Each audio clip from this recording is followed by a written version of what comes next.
Next question भी है। वैसे यही समझाने लगी थी मैं, बच्चों को समझ नहीं आया। बच्चे पहली स्टेटमेंट दी थी एलसीएम और एचसीएफ को प्लस करके 1260 हमने लिख दी। उसके बाद दूसरी स्टेटमेंट ये थी कि एलसीएम एचसीएफ से बड़ा था 900। ये मैंने समझाया ना कैसे स्टेटमेंट लिखनी है, छोटे वाले में ऐड कर दो इक्वल टू में कन्वर्ट करने के लिए। फिर आपने क्या करना, इसके आने के बहुत ज़्यादा चांस है, 100% चांस है। फिर आपने क्या करना होता है, जिस पे एलसीएम डिपेंड होता है एचसीएफ पे, उसको एक्स मान लेना है। क्या मान लेना है? एक्स। उससे तुम्हारे पास एलसीएम की वैल्यू आ जाएगी। एलसीएम की वैल्यू आई एक्स प्लस 900, एचसीएफ की वैल्यू थी एक्स, दोनों वैल्यू दूसरी इक्वेशन में डाल दो। अब एक्स आ गया 180। एक्स कितना आ गया? 180। एक्स आ गया, अब इसमें डाल दो, इधर गया 180, इसमें डाल दो 1080 answer. Next question please. The ratio of LCM and HCF of least, the ratio of LCM and HCF of least composite number and least prime number. Least composite number, सबसे छोटा कॉम्पोजिट नंबर 4। वेरी गुड, ये तो तुम रट ही लो 4। और least prime number कौन सा होता है? 2। सबसे छोटा प्राइम नंबर कौन सा होता है? जो दो, जिसके 2 फैक्टर हो और छोटा भी कॉम्पोजिट नंबर हो वो 4। 4 रट लो। और प्राइम नंबर कौन सा है? 2।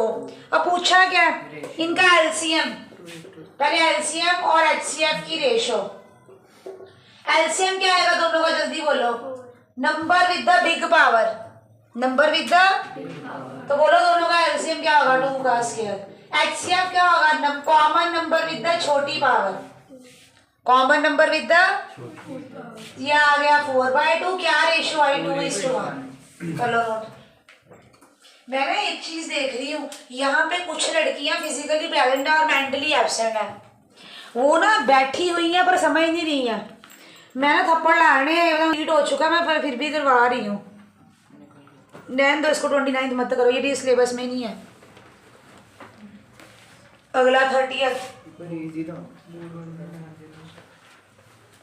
जो सिलेबस में है ना वो भी बहुत इजी था, जिसके 2 और 5 फैक्टर बने टर्मिनेटिंग, वो सिलेबस में नहीं है। पर ये इफ ए स्क्वायर, ये देखो, इज इक्वल्स टू 23/25, कहते हैं ए निकालो। क्या निकाल लो? ए। कहते क्या वो रैशनल है, इरेशनल? होल नंबर इधर देखो, ए स्क्वायर का मतलब ए क्या होगा यहाँ पे? अंडर रूट ऑफ 23 और 25, अंडर रूट ऑफ 23/5। बच्चे जिस नंबर का रूट सॉल्व ना हो, इधर जिस नंबर का रूट सॉल्व ना हो वो हमेशा इरेशनल होता है। जैसे 16 का रूट सॉल्व होगा, 16 किसका होता है? 4 का स्क्वायर, वो क्या? 4। वो क्या? तो ये क्या है? Irrational number. ये क्या है? इरेशनल नंबर को 5 से डिवाइड करो भाई बंधु, क्या आंसर आएगा? इरेशनल। डिवाइड करो, उसमें कुछ प्लस करो, उसके साथ कुछ मल्टीप्लाई करो, आंसर विल बी इरेशनल। कर लो नोट।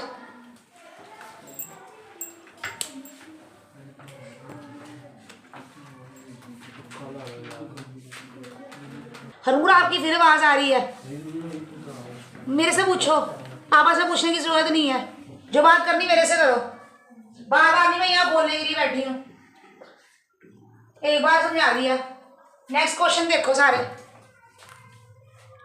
उन्होंने बोला LCM, if LCM of x and 36 is,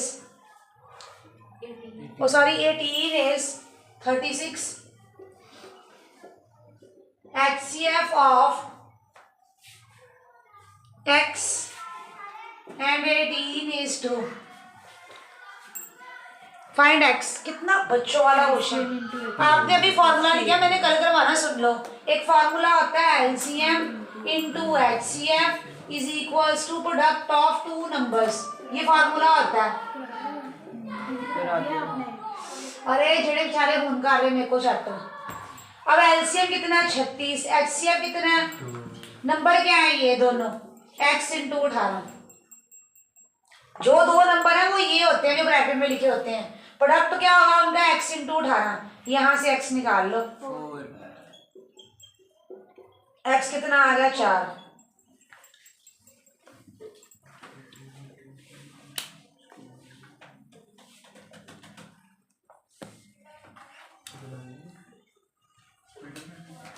सबसे ज्यादा आंसर वैभव को आते थे,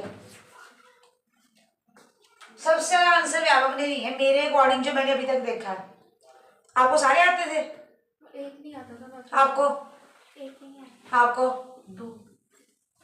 आपको? देखो 1 2 3 4, तुम 4 तो बहुत हाईएस्ट लेवल की टॉपर कैटेगरी की लड़कियां जो मेरी नजर में हो। उसमें से अगर कोई थोड़ी नॉन सीरियस है वो सिमर है। वैसे 1 2 3 तुम मुझे हाईएस्ट लेवल की स्टूडियस लड़कियां लगती हो। मीन्स कैसे समझाऊं, आई एम नॉट डिस्क्रिमिनेटिंग। जो एक बहुत 98.8% लेवल की लड़कियां या 99% लेवल की लड़कियां, वो 1 2 और तुम 3 तो पक्का ही 100% श्योर हो।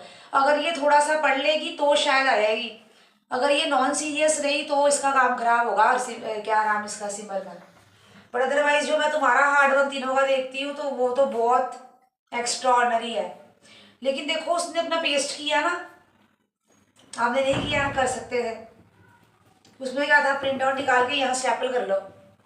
फिर वो अपने सारे मार्क कर रहा है आंसर की, ये मेरा सही है, ये मेरा गलत है। और जो उसको नहीं आता उसकी जस्टिफिकेशन साथ में नोट कर रहा है। आप उसकी कॉपी की रिप्रेजेंटेशन देख लो। मैं सच बोल रही हूँ, ये ऑल इंडिया टॉपर कैटेगरी के बच्चों के केस होते हैं। एक एक चीज़, एक छोटे से पॉइंट को भी मिस नहीं करना। ये होते हैं टॉपर ऑल इंडिया कैटेगरी के, इनको बोलते हैं हम। इसकी कॉपी चेक करो, चेकआउट। बच्चे हमने पढ़ाए हैं यहाँ बच्चे। ये इसका भाई खुद 98.7 पता नहीं कितने परसेंट थे उसके, इतने थे अनिकेत के, मेरे से पढ़ के गया। ये होते हैं हाईएस्ट लेवल के बच्चे।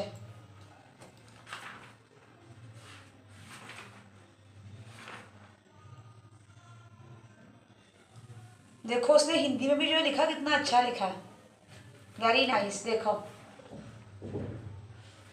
अगर आपके आसपास, अगर आपको ऐसे बच्चे, मैं अपनी बात बताती हूँ, मेरी हम 8 फ्रेंड्स थी, सारी टॉपर थी, मैंने कभी टॉप नहीं किया।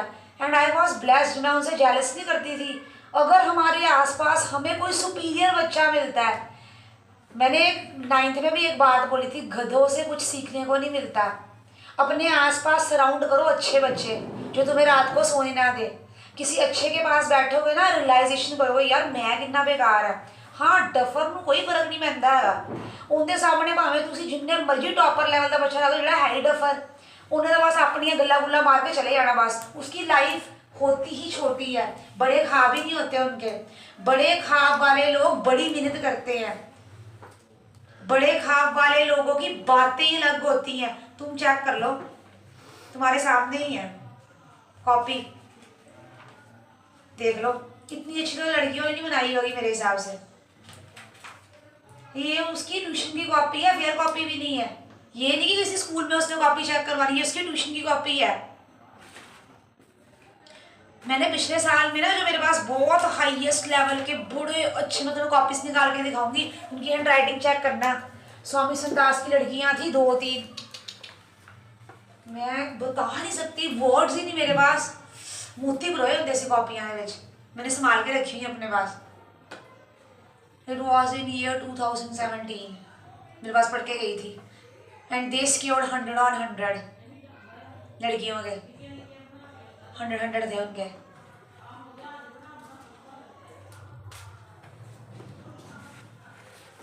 बच्चे टॉपर बनना कोई यार, तुसी कितना लाख बच्चा बेयर करता है इंडिया के विच, बोर्ड में कितने लाख बेयर करता है बताना जरा। स्कूल में सिर्फ 200 बच्चा है, 200 बच्चे का पिछे करना चुटकी बजा के कर सकते हैं असी, है ही कख नहीं 200 बच्चा का। 10-20 लाख बच्चे दे विचों तुसी फर्स्ट आ रहे हो। वो बच्चा फर्स्ट आएगा जिसके प्लान स्ट्रॉन्ग होंगे। प्लान किसके स्ट्रॉन्ग होंगे? जो सुबह उठता है, जो सुप्रीम लॉर्ड की बात करता है, जिसने तुम्हें ये इंटेलिजेंस ही दी है। पता तुम्हें ये चीज, गुरुद्वारे जाना भगती नहीं होंगी, मंदिर जाना भगती नहीं होंगी, मत्था टेकना भगती नहीं होंगी।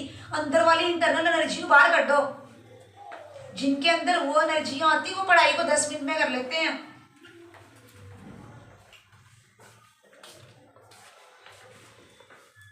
देखो मेरा केस ये है कि मैंने छेती बच्चे पसंद नहीं आते, चाहे कुड़ी चाहे मुंडा। आते ना parents, ma'am my son my daughter is topper my this that, असं सुनीदा है बस।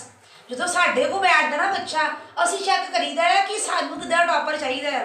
मेरे को कैसा टॉपर चाहिए बताओ, मैंने तुम्हें 9th में बताया हुआ। 100 में से 100 लाने वाला टॉपर नहीं है मेरे लिए। जब पूरी ट्यूशन में कोई आंसर नहीं दे रहा, वो एक आंसर दे रहा, मेरे लिए वो टॉपर है। एंड यू कांट बिलीव, साल के एंड में जो बच्चे नालायक होते हैं ना, वो टॉपरों को से आगे चले जाते हैं। उनकी इंटेलिजेंस लेवल इतना वास्ट चला जाता है, तो वो आंसर टॉपर नहीं दे पाता जो एक नालायक बच्चा रहता है।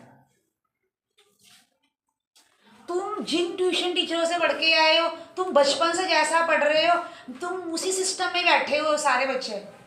मैं बस एक चीज चाहती हूँ, जो सम तुमने समझा घर जाके, अब मैं होमवर्क दूंगी, इन्होंने पता क्या करना है, जो वैसे कैटेगरी के बच्चे होंगे इन्होंने उसको कॉपी करके ले आना है। ये नहीं करना कि दोबारा से 20 मिनट लगा के उस पर दिमाग लगाएं कि अगर CBSE बोर्ड ਤੁਹਾਨੂੰ ਇਹਦੇ ਵਿੱਚੋਂ ਕੁਝ ਪਾਉਂਦੀ हो, ਤੁਸੀਂ ऐदा आंसर दो। पेपर के पास रात तक पढ़ने वाले टॉपर नहीं बनते। ये सुन लो आए मेरी बात ध्यान से।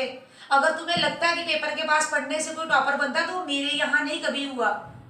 जो बच्चा डेली काम करता है, डेली के डेली जो हमने समझ दिए उसको दोबारा ना करने पड़े, जो मैंने चैप्टर करवाने हैं साइंस मैथ्स के दोबारा लर्न ना करने पड़े, वो वहाँ स्कूल में टॉप करते हैं। और टॉपरों को समझाना नहीं पड़ता। देखो एक सिंपल एक और गल दसनी, जेडे नलायक है ना मैं छक देने ट्यूशन तो। मैं बार बार नहीं बता सकती भाई बच्चे तुमने पढ़ना है। अब मैंने तुम्हें अगर 10-15 MCQ करवाए हैं, तुम घर आके मत्था मारो, पक्का करो, कॉपी विच करो ना MCQs नु। दोबारा कभी तो पढ़ने ना पैन MCQs, इसको बोलते हैं पढ़ाई। पेपर वाले सारे बच्चे टेंशन में और तुम रिलैक्स होके बैठो, ये सब आता है। डाउट लो लोगों के पेपर वाले दिन, ऐसा होना चाहिए तुम्हारा सिस्टम। क्या समझे? कुछ जा रहा है दिमाग के नहीं जा रहा क्या? सुबह जल्दी उठना किसने शुरू किया? 4 बजे। Very nice very nice. वो तुम्हारी कजन है ना मरीना, वेरी गुड। और कौन उठता है 4 बजे? तुम कितने बजे उठते हो? मैंने तो मंदिर में क्या बोला था?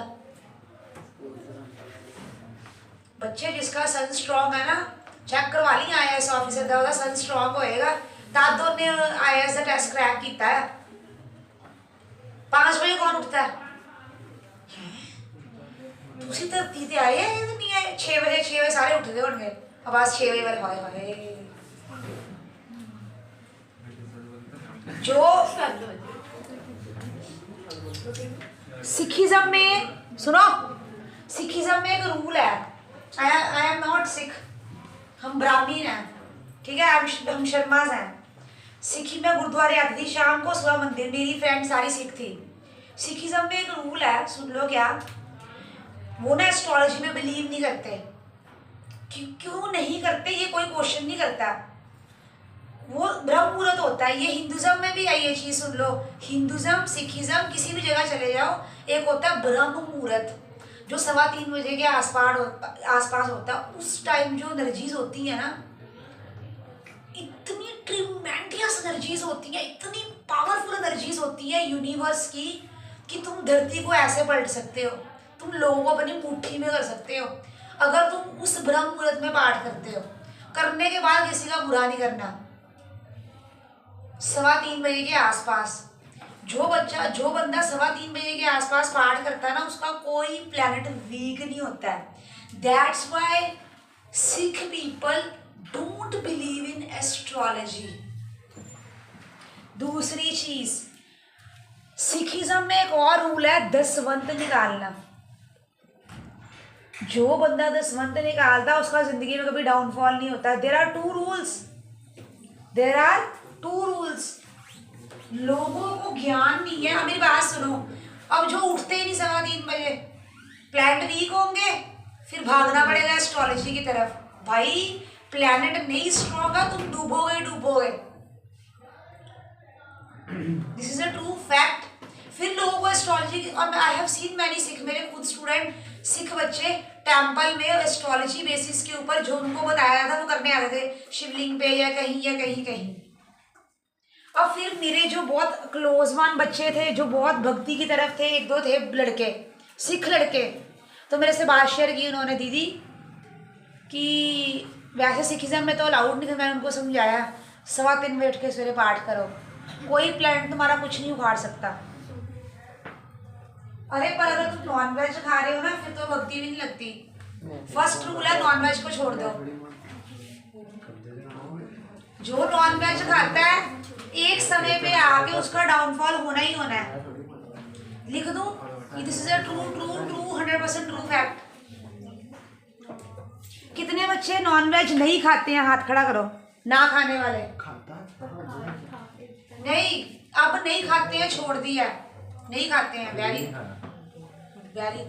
गुड मैनी हैंड्स, 2-3 किया।